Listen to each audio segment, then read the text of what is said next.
যখন সেই সব গাভী দুধ দিত,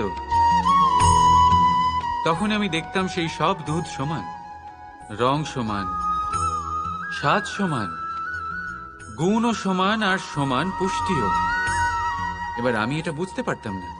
আমার দৃষ্টিতে তো সমস্ত গাভী আলাদা আলাদা ছিল। আমি ভাবলাম আমি মাকে জিজ্ঞেস করি। মাকে জিজ্ঞেস করলাম। মা আমাকে বললেন, কানাই, রং রূপ পাল্টালেও গাভীদের বাস্তবিকতা তো পাল্টায় না।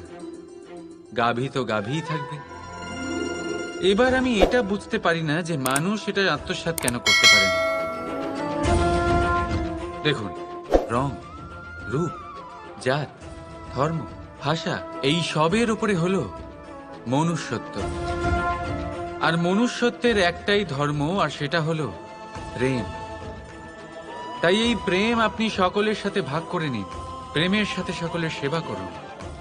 এই মনুষ্যত্বর অমৃত চেখে দেখুন, আর আপনি বুঝে যাবেন যে আমরা কেউ আলাদা আলাদা নই, আমরা সবাই সমান। রাধা রাধা।